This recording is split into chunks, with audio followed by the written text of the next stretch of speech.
কোনো প্রকার রোদে শুকানোর ঝামেলা ছাড়াই কাঁচা আমের ঝুরি, টক, ঝাল, মিষ্টি আচার একবার ট্রাই করলে বারে, বারে খেতে ইচ্ছা করবে। সো হ্যালো এভরিওয়ান আসসালামু আলাইকুম। সবাই কেমন আছেন? আশা করি সবাই ভালো আছেন। অনেকে ভাবতেছেন এই বৃষ্টির ভিতরে এই বৃষ্টির ভিতরে কি করব? যেহেতু রোদ নাই তা ভাবলাম বুদ্ধি করে একটা কাঁচা আমের ঝুরি আচার আপনাদের সাথে শেয়ার করি। আর অনেকদিন পরে একটা রেসিপি শেয়ার করলাম। আশা করি সবাই ভিডিওটা দেখবেন আর আমার চ্যানেলটা অবশ্যই সাবস্ক্রাইব করে নেবেন। আর এখানে আমি ৫ কেজির মতো আম এনেছিলাম এবং অন্যান্য আচার বানিয়েছি আর এগুলো আজকে ঝুরি আচার বানাবো। তাই ঝুরি আচার বানানোর জন্য এখানে আমি আমার আপাকে বলেছি কিছু আম ভালো করে ঝুরি করে কাটার জন্য। এখানে কাটার লোগোটা দেখাচ্ছি না, জানেন তো আসলে দা, ছুরি এগুলো আসলে দেখানো উচিত না। যাই হোক এখানে আপা খুব সুন্দর করে আমগুলো আমাকে কেটে দিয়েছে। আর যেহেতু এখনো রোদ নেই আর এই আমের আচারটা রোদেরও দরকার হয় না। খুব সুন্দর করে আপা খুব সুন্দর করে ঝুরি করে দিয়েছে। আর এটা খেতে এত টেস্ট। আর যেহেতু এই বৃষ্টির সময় সবাই তো একটু খিচুড়ি খেতে চায়। খিচুড়ির সাথে এই আচারটা খুবই মজা লাগে।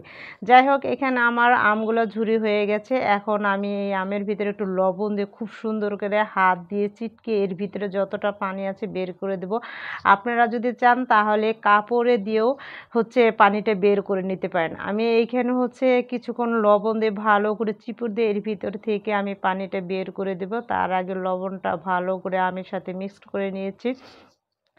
আর এই কাঁচা আমের ঝুরির আচারটা যারা খাবেন বিশ্বাস করবেন না, একেবারে জিভে জল এসে যাবে। দুর্দান্ত স্বাদে একবার হলেও ট্রাই করবেন। আর দেখতে পাচ্ছেন আম থেকে কিন্তু কিছুটা পানি বের হয়ে যাচ্ছে। যাই হোক আর এই তো আমি হাত দিয়ে পানি বের করে খুব সুন্দর করে চিপুর দিয়ে নিয়েছি। আপনারা কাপড় দিয়ে বের করে দেখেন কতগুলা পানি বের হয়েছে।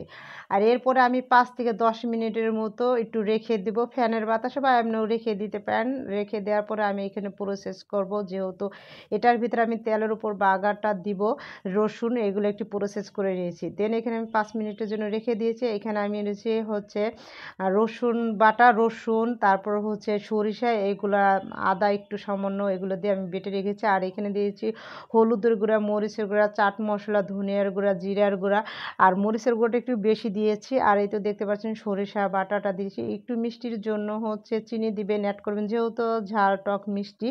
এটা দিয়ে আবার আমি এটাকে ভালো করে খুব সুন্দর করে আবার মিক্সড করে রেখে দিব। আর সবচাইতে এখানে গোপন একটা টিপস হচ্ছে এটার ভিতরে আমি যে তেলের বাঘারটা দেব সেটাই টেস্টি, যা দেখলে আপনি অবাক হয়ে যাবেন। যাই হোক এটা দেখতে পাচ্ছেন অনেকগুলো আম ছিল। এখন এটাকে আমি খুব সুন্দর করে মিক্সড করে নিয়েছি। অবশ্যই যদি কেউ ঝালটা বেশি পছন্দ করেন অবশ্যই ঝালটা বেশি দিবেন। আমি ঝালটা পরিমাণ মতো দিয়েছি, আমি যতটা খাই। আপনারা যতটা খান ততটাই দিবেন। আর এখানে আমি বাঘার দেওয়ার জন্য পরিমাণ মতো তেল নিয়েছি, সরিষার তেল, একদম খাঁটি সরিষার তেল।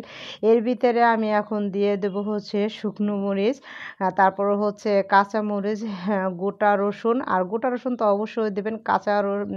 কাঁচা পেঁয়াজটা দিলে পেঁয়াজ নাও দিতে পারেন, ২-১ টা দিবেন। আমি এখানে ২-১ টা দিয়েছি। তারপরে কাঁচা মরিচ আর অবশ্যই তো জানেন আচারের ক্ষেত্রে পাঁচফোড়নটা লাগবে।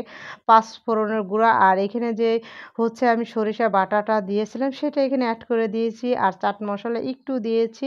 এগুলো ভালো করে একটু ভেজে তারপরে আমি কাঁচা আমের ঝুরি আচার উপর দিয়ে বিশ্বাস করেন যখন আমি এখানে বাগারটা দিয়েছি পুরো ঘর একের ফ্লেভারে ভরে গেছে।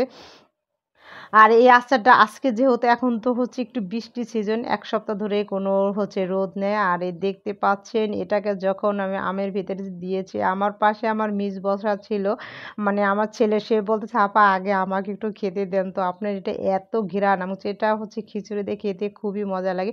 যাই হোক এখানে আমার মিক্সড করা হয়ে গেছে। এখন আমি ঠান্ডা হওয়ার পরে আমি এইরকম কাঁচের জারে রেখে দিবেন। প্রায় আপনি ৬ মাস পর্যন্ত এটা খেতে পারবেন, যেহেতু কাঁচা আমের কোনো প্রকার রোদ দিতে হবে না, কোনো প্রকার রোদে শুকাতেও হবে না। এভাবে রেখে দিতে পারেন। এই তো আমি রেখে দিয়েছি। আর আমার ভিডিওটা যদি ভালো লাগে অবশ্যই আমার চ্যানেলটা অবশ্যই সাবস্ক্রাইব করে দিবেন। ইনশাআল্লাহ আপনাদের জন্য নতুন, নতুন ভিডিও নিয়ে আসতে পারবো।